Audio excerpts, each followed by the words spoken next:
Back in the 90s and 2000s, there was an anime boom here in America, mostly thanks to series like Dragon Ball Z and Sailor Moon being aired on a little late-night program called Toonami. And even though these series would go on to become cultural milestones for anime, there was a potential market that had yet to be tapped into. See, at the time, the most popular anime in America were geared towards kids, and it wouldn't be until years later that darker, more mature stories would become popular here and captivate a larger audience. And there was one film in particular that at the time was going to change everything in the anime world. A horror movie with some of the biggest talent of the time behind it, and a movie that has sadly been forgotten. I'm Nightmare Movies, and today I want to talk to you about Blood, the Last Vampire.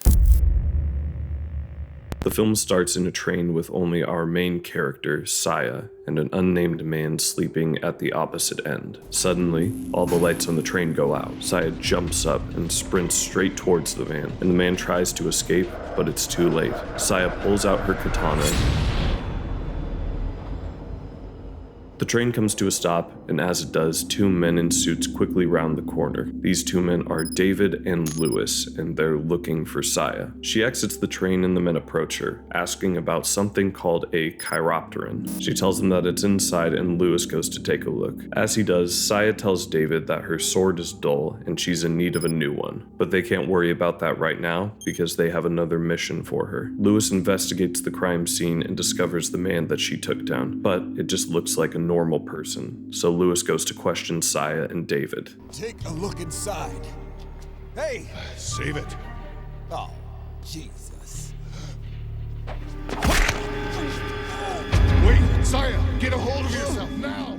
Saya is shown to have immense strength and speed, and after that comment, it's not exactly a secret as to what Saya is, a vampire. And the higher powers at be are sending her to hunt down multiple chiropterans, this time at the American Yokota Air Base. Two interesting things that I want to note. First off, no, I am not watching the dub. This film is in both English and Japanese, and we're going to talk about why that's important later. Second off, from minute one, the foreshadowing of what Saya really isn't exactly subtle. On top of the immediate introduction of vampire-like creatures that can shapeshift, we also get this line from David. As far as we know, she's the only remaining original. Keep both of these in mind for after the breakdown. Now fast forwarding a bit and we get introduced to a couple of side characters, ladies of the night specifically. They discuss a string of incidents where people have been taking their own lives, most notably one incident that occurred on the previously mentioned Air Force base. And speaking of the base, Saya has arrived at it, dressed in a uniform and going undercover as a new student.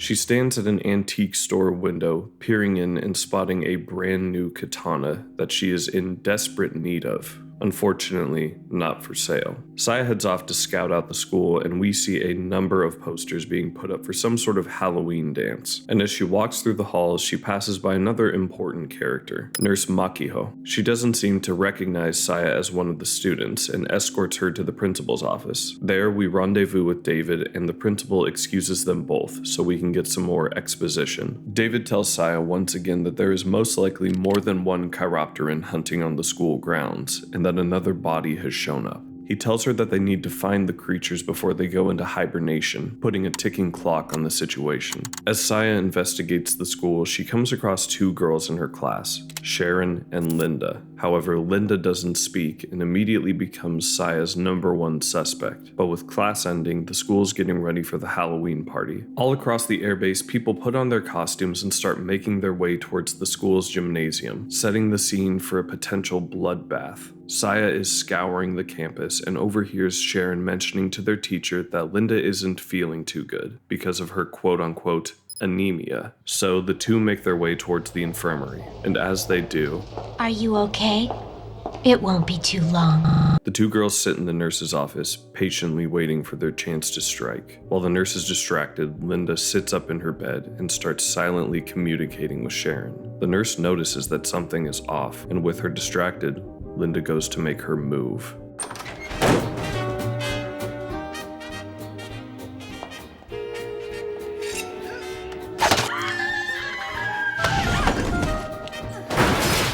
Saya's katana breaks just as predicted, and Sharon makes a run for it. She escapes from Saya, but we see that she's slowly transforming into her true self. She wraps herself in one of the banners to hide her identity and makes her way towards the gymnasium. However, before we see anything else, we cut to a scene in a bar where one of our ladies of the night is working, though this time they look a little different, blankly staring just like Linda and Sharon. She excuses herself to the bar's back alleyway. She pours out some of the liquor and burns the building to the ground before shifting into her true self.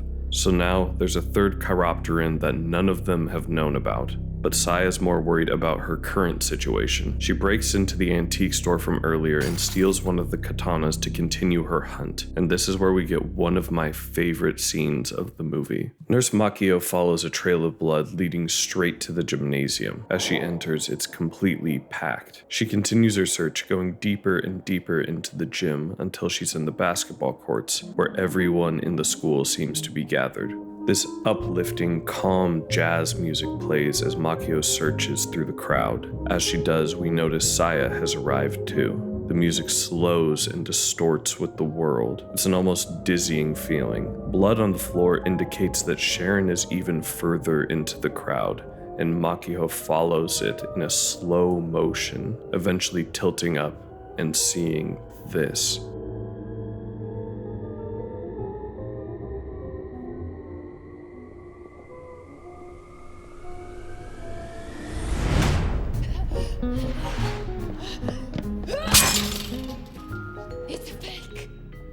Not trying to blow her cover, Sharon hits Saya out of the gym and grabs Makio by the mouth, silencing her screams. I also have to say that I love the twist of the sword being a cheap knockoff. It's honestly just great subversion. Sharon sneaks outside, but Saya is ready to strike from behind. And this is where we get our first full look at what a chiropteran really is. This mixture of human and bat-type creature that stands far above any person. As Saya fights off Sharon, David is in the middle of a field firing shots at our third vampire, but his bullets seem to have no effect on it. We cut back and Saya and Makio are making a run for one of the military base's warehouses. They enter one and Saya hands Makio a handgun, telling her that anyone who has been marked by them or seen their true form has to be killed. Saya starts looking for a weapon and Makio offers her the handgun, logically. However, Saya explains that it won't have any effect. To kill a chiropteran, you need to make it lose a substantial amount of blood in one blow, otherwise it'll just regenerate. Saya finds a shovel and that's going to have to be her weapon of choice because the chiropteran has locked them inside. It ambushes them through the roof and in a panic, Makio fires a shot, igniting a nearby gas canister, luckily taking out the chiropteran, but at the same time trapping them in a tomb of fire. Outside, David is trying to fight off one of the creatures. It hops down into the inferno, now making Saya and Makio's time run even shorter. Saya tries to fight off the demon, but is slowly losing to its sheer strength, so she yells to Makio, telling her to hop in one of the cars and knock down the door. As she does, Saya is on the verge of losing her life. David sprints in and at the last moment throws her a new sword, and Saya swings, cutting the creature in half. That's not the end, however, since there's one last chiropteran to eliminate, and it's about to take flight. It takes off and tries to land on a nearby plane that's leaving the airbase. Saya and David hop in a car following it to the runway. They're slowly driving up next to the creature. Saya stands up at the back of the car as they inch closer and closer, and just as it's about to grab onto the plane,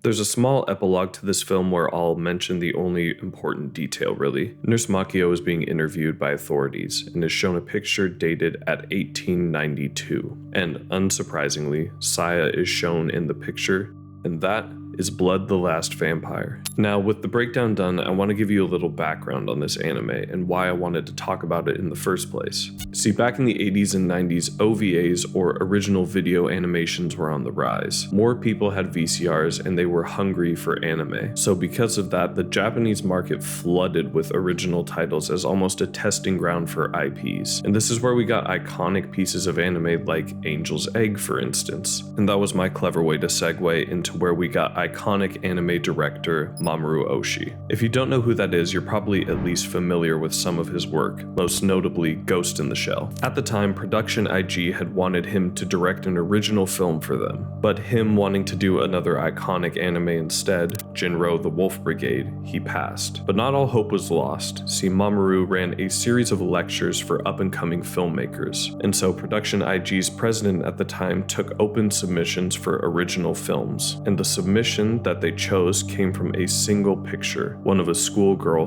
holding a katana. Now, what makes this random movie about a vampire girl so special? Well, it's two things really. Firstly, this was the first ever anime to be made fully digitally, revolutionizing the Japanese animation industry. The second and more important point was that this was going to be a Japanese film where the characters almost always spoke in English. The idea being that this would help their OVA sell internationally, and it definitely did. At the time, over 100,000 copies of the film were sold in the first week alone in America. It was also released digitally for free on the day of the DVD's release, and that saw over 60,000 downloads in just one day. Across the world, this film was praised for its technological innovations and gained critical and commercial success. So why is this probably the first time you've ever heard of this movie? I have a couple theories for this. First off, you probably noticed at the beginning that the English voice acting in this film is very hit or miss, mostly leaning on miss. They did hire bilingual actors for the characters that spoke both Japanese and English, but ultimately I don't think it holds up. Sure, at the time it was new and exciting, but in retrospect it just doesn't work as well as it should. Another strike against the film is its very, very short runtime. The film clocks in at just over 40 minutes long, which causes the story to lack a lot of world building or depth. The director of the film had expressed that it was intended to be a 90-minute film and be a jumping off point for a trilogy of films, but unfortunately nothing ever came of it.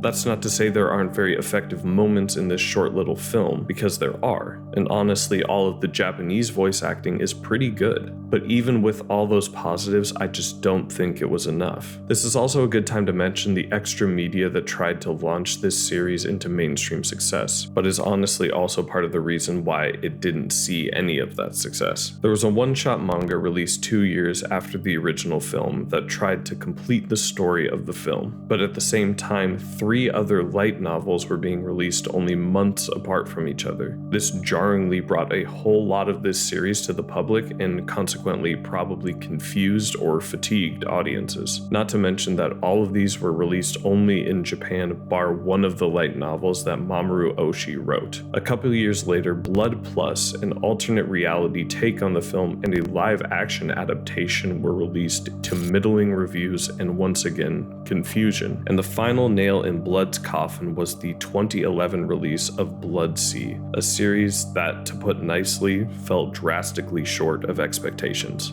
All of this is to say that Blood the Last Vampire in a perfect world would have changed the anime industry forever. It had everything going for it, but somehow missed the mark, and we're left with this very imperfect 40-minute long film, and countless other media that is honestly just not that great. But for some reason, I still really enjoyed this film. Sure, the voice acting is not good at times, but I can't deny that the art direction and parts of this story are fascinating to me. It's become an almost yearly watch for me at Halloween time because of just how well executed the atmosphere at points can be. And even though it's far from perfect, that's kind of what I love about it. If you're looking for the greatest horror anime ever, this isn't it. But if you want to give a chance to a film that took a big swing and pulls off some really interesting ideas at times, I recommend giving Blood the Last Vampire a watch. And with all that being said, I hope you enjoyed.